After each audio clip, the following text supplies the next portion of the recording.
Hi, everyone. It's Benita Perkins with Durham County Public Health and Benny Girl Healthy Lifestyle Branding and Communication. And today we're doing our webinar on exercising, how to increase its effectiveness, or the formula for making exercise better.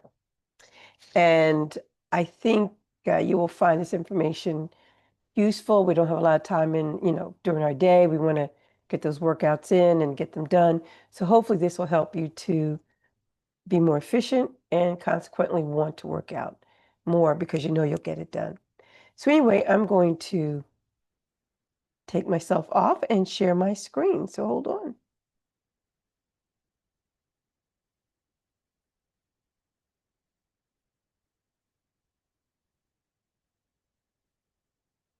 Okay.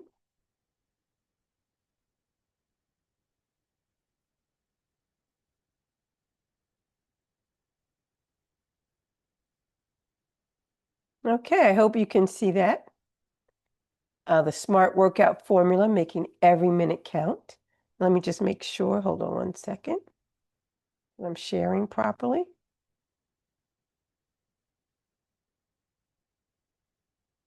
There we go.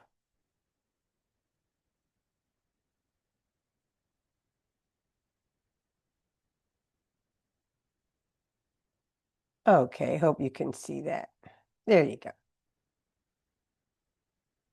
And make sure it's on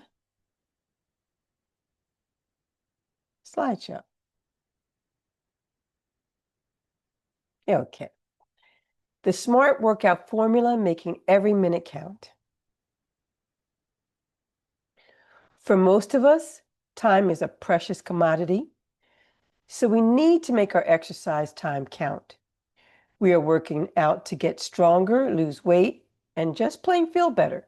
So working smarter, I'll never not say harder, is the key. That's why I believe that exercise, and let me go to the next screen here. I believe that exercise is 60% mental and 40% physical. That's the smart part.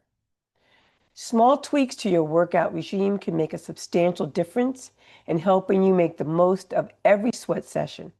Here's some tips for getting it done and getting results. Swap stretching for dynamic warm-ups.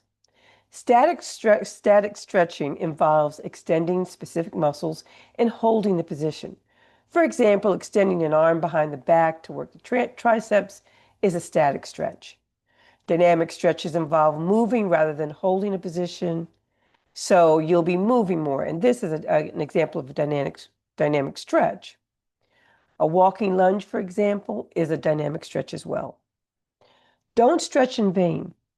In one study, people who warmed up with light leg extensions and squats were able to squat with more weight during their workout than if they had performed typical bend and hold stretches. Their lower bodies were also 22% more stable. Dynamic body weight moves, one that mimic the workout you're about to perform, increase blood flow and improve your range of motion without compromising your muscles and tendons. So for instance, if you're about to go for a run, it's a good idea to move through about 5 to 10 minutes of lunges, knee raises, and leg swings before hitting the treadmill or the road. Static stretching gets its spotlight in the cool down phase, when the muscles are warmed up and ready to be stretched without injury. And I'm going to say that that's important. Static stretches before your muscles are warmed can lead to injury, pulled muscles, that kind of stuff. So you want to save those kind of exercises for after your workout. Limit your workouts to 30 to 40 minutes or less. If you're doing a HIIT session, you only need 20 minutes. This means increasing intensity for the shorter period of time when you have energy and concentration.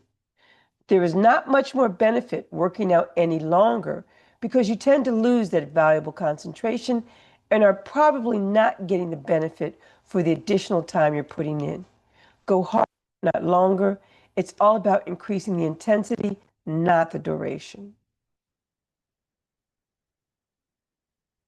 And form is everything. I constantly say this in my classes.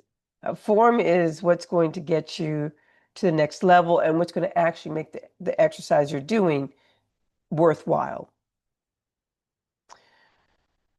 The key is to know which muscle or muscle group is being exercised and then focus on working that muscle by squeezing it at the maximum contraction.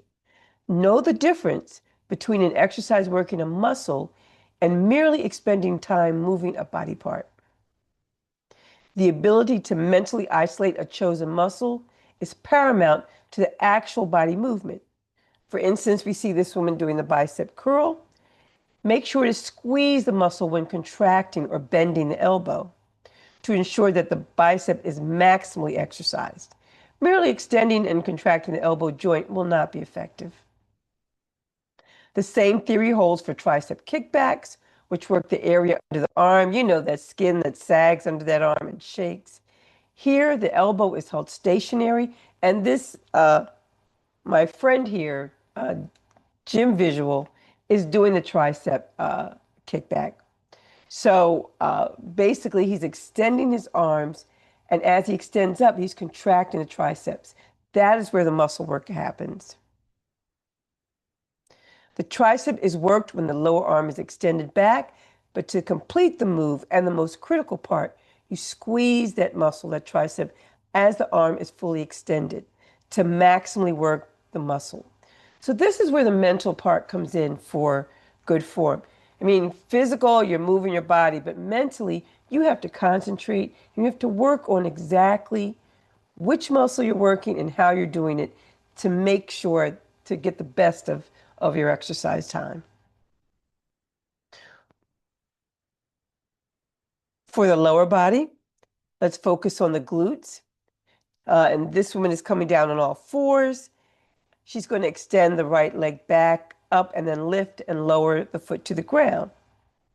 Each time she lifts, she's squeezing the glute to get maximum work, to get maximum results in working that muscle. This squeeze muscle theory applies to almost all body sculpting and toning exercises. If you are not getting results from your workout, try the mental game. If you're unsure, talk with a personal trainer or a training assistant to make sure you are effectively working the chosen body part. Again, we talk about the mental part of exercising, and this really highlights what's important.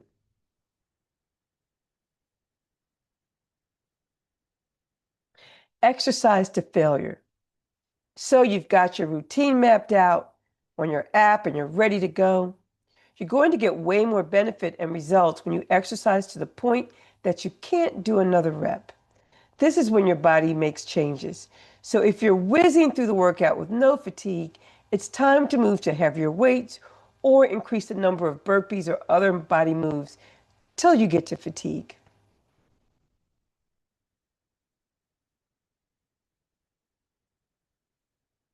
So let me just say that quickly. If you're following an app and it says do, 20 bicep curls and you're doing them and you're not feeling any kind of, fatigue in your muscles, then you're not really spending efficient time doing that exercise.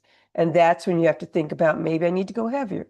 At some point, you need to start fatiguing and not just doing the exercise for the sake of doing it because it's on an app or in front of you. Maximize your gym time by minimizing rest between exercises. Strap for time in the gym, cut down your rest intervals. By taking minimal, you're automatically upping the intensity of your workout and keeping your heart rate elevated throughout your exercise or interval training session. This boosts workout intensity, maintains a higher heart rate, and improves cardiovascular endurance. Find the right balance in restoration, enough to go hard in the next set, but not complete recovery. Excessive rest drops your heart rate out of the optimal zone for a cardiovascular challenge.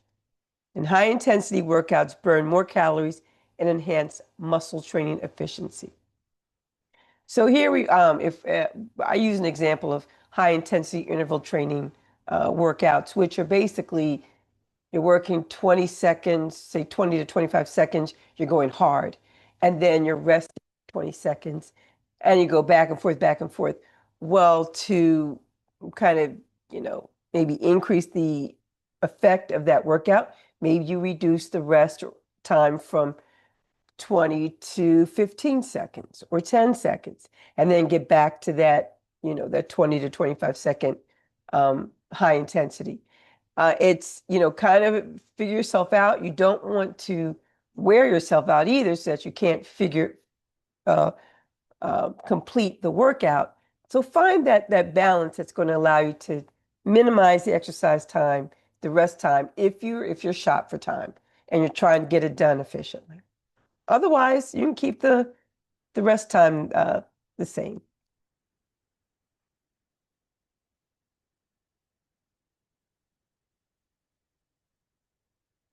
Vary the intensity of a workout.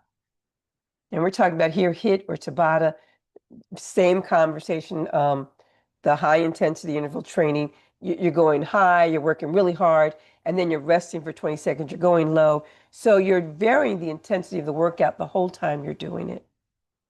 Minute per minute, high intensity intervals, periods of all out effort, interdispersed with short, low intensity breaks, comes with more cardiovascular and fat loss benefits than any other workout. One study found people who performed a 20-minute interval workout with exercises including push-ups, burpees, squats, and lunges burned an average of 15 calories per minute, nearly twice as many calories as burned during a long run. To burn similar calories, follow the workouts protocol, and we talked about this, performing as many reps for 20 to 30 seconds, and then rest for anywhere between 10 and 20 seconds, and repeat. Usually an interval training is about a 20-minute total workout, which is, really gets you in and out of the gym quickly. Add weights to an exercise.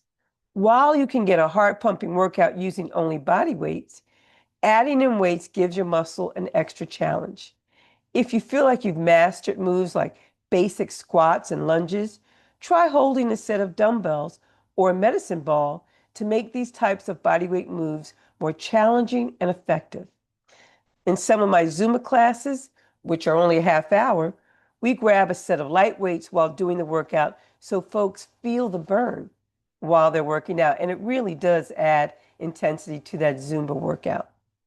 Remember that weight work builds muscle mass, which burns calories and improves your metabolism. I should say improves your metabolism, which leads to burning more calories. And don't worry, ladies, you will not bulk up unless you're bench pressing 60 or 70 pounds and or on steroids. So weight work is great for everyone. And speaking of weights, periodically use heavier weights. If you're using weights and you want to, you're not really seeing any changes the way you'd like, periodically go to heavier weights. This is a shock the body trick, and men and women will probably have different criteria for what is a normal weight load and what is heavier. Women, if you're used to 5-pound weights for exercise, try 8 or 10-pound weights for a workout, and then go back to normal weights the next time you're in the gym or or you're at home or wherever you're working with the weights.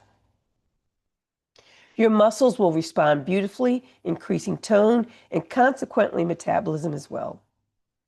Visit heavier weights every fourth or fifth time you work out, and that's when it really, would be a nice way to improve the time you're spending, again, in the gym.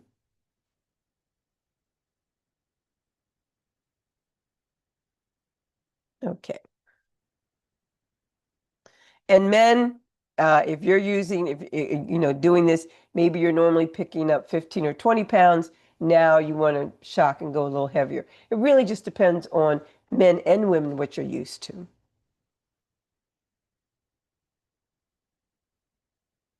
Balance lifting. This is a mind body boost. Perform various exercises on one leg and then switch to the other. This progress should take place once you feel comfortable performing the exercises with both legs planted. By balancing on one leg, you force your core to work harder to keep you balanced, thereby increasing intensity, and we know this improves results. Another benefit, single leg exercises can help with muscle imbalances. Oftentimes, we can overuse our dominant muscles, like feeling one quad or glute work more than another in a squat. When doing a regular squat, it's so easy to depend on your dominant side when one leg has developed a weakness. But single leg squats don't give you that option. It helps with stability and balance since you're using one leg instead of two. Compound exercises.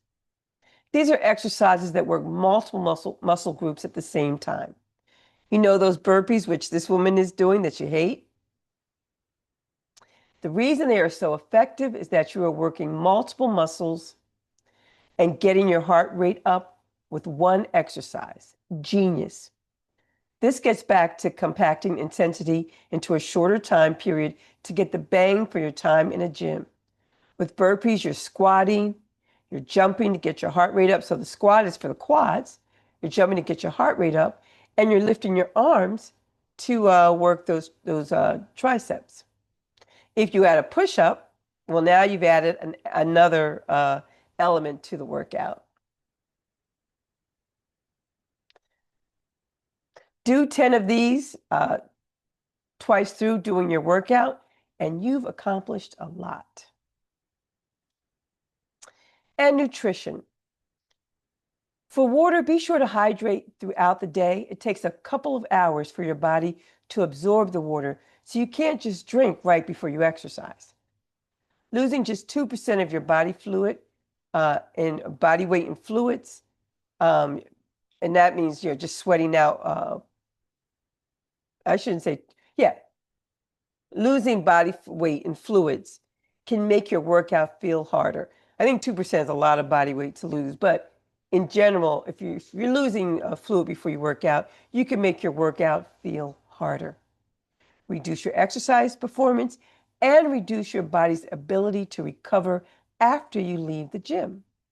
Unfortunately, many people are dehydrated when they show up to the gym, and it's recommended to drink a half to 1 ounce of water per pound of body weight per day.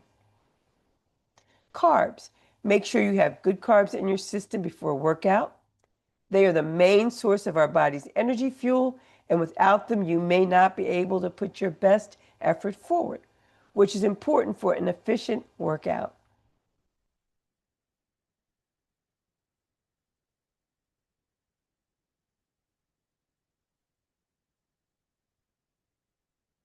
Trying to make sure I am here. Carbs are your body's primary fuel for any high intensity workout. And when your body is fueled, it's going to put forth a better effort, and you'll get better value for your workout time in the gym, both in terms of caloric expenditure and toning, than if you were in a fasted state and hadn't eaten at all. So even if you like your morning workouts, make sure to eat some toast or oatmeal before you head out the door. Next month, I'm going to be doing a webinar on fasted cardio, and we'll have this conversation again.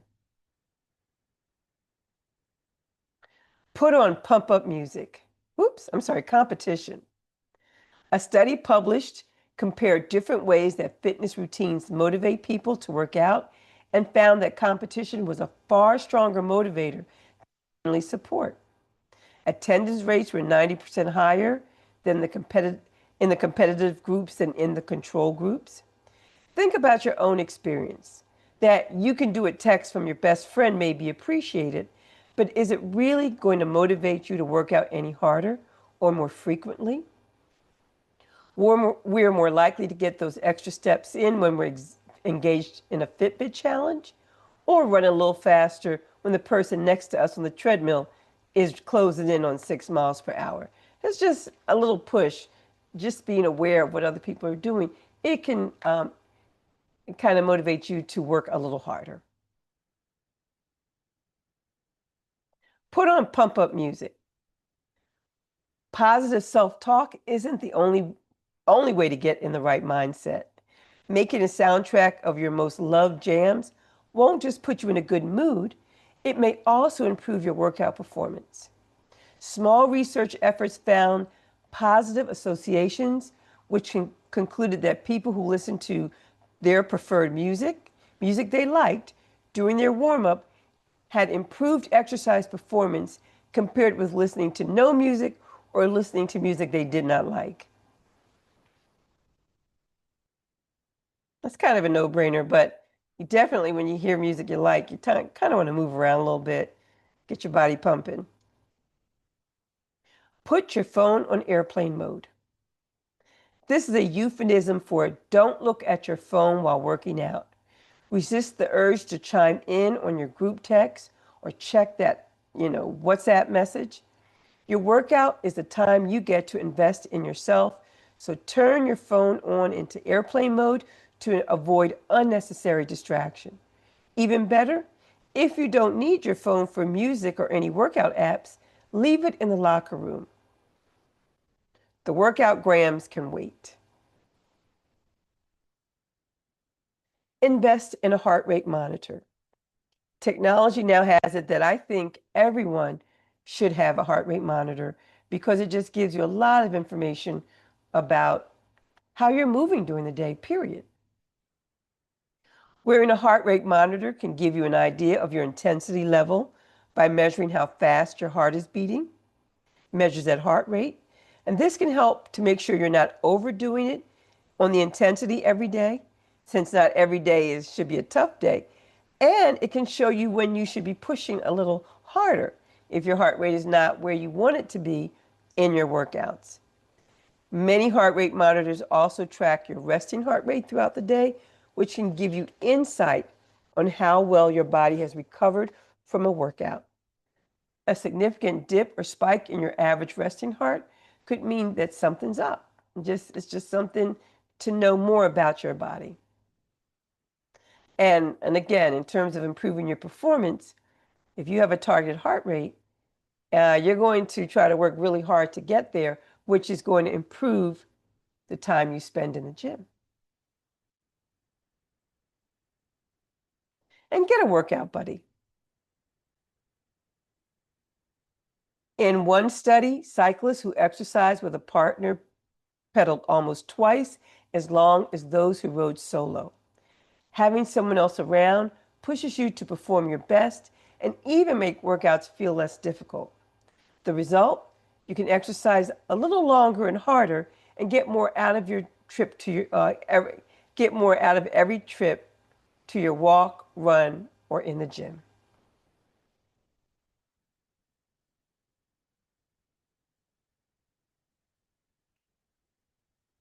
Hype yourself up and have a clear plan. Once you're feeling focused, remind yourself that you've got this. I want you to tell yourself, it's my time now. You can also take a few minutes before your workout to think or journal about something you love about your body and what it is accomplishing. Maybe it's that your strong legs are capable of excellent squatting form, or that your core has progressed to being able to do push ups with your knees off the ground. Whether you jot it down by hand, type something in the Notes app on your phone, or just repeat it to yourself a few times as a motto, this kind of thinking will start your workout on a grateful, positive note. And thinking positive thoughts may actually help you do better in your workout. Research has indicated that positive self-talks lead to improved athletic performance. And have a clear plan. That's your secret weapon. Knowing what you're doing and why is half the battle. Having a plan of action for what to do when you get to the gym will help you feel prepared for your workout, and because you don't or on track will help make you feel prepared for your workout and keep you on track, because wandering around aimlessly wastes time. Having a good idea of the gym layout so you don't have to lose time searching, say for kettlebells, when it's time to do some swings. A surefire way to lose your workout momentum is searching for a piece of equipment mid-program. If you're starting out at a new gym or trying a new workout, it's a good idea to set aside extra time before your workout to get familiar and have all your equipment accessible. These suggestions can improve your workout results and consequently motivate you to make exercise and movement a consistent part of who you are. And here's my information if you need to reach out. And hopefully this, any questions, feel free. And I'm also going to send the uh, recorded version to everyone so you can have it for, in case you have reference, you need a reference. Okay, I'm going to stop sharing the screen.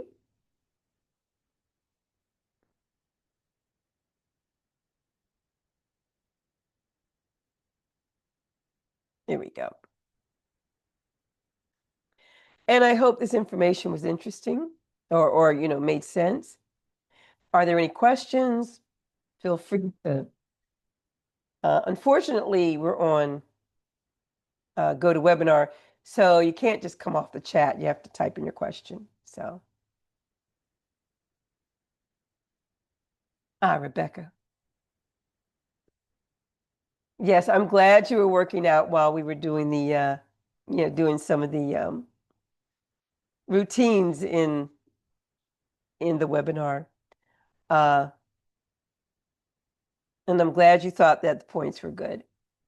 It's all about, making your time, your valuable time, may be as effective as possible so that you know, no one's saying you have to love a workout, right? No one's saying you have to love to be in the gym, but if you're going to be in the gym, make it count so you can get out of there and go on with the rest of your life. Any more questions? Let me check. No, I think that's it.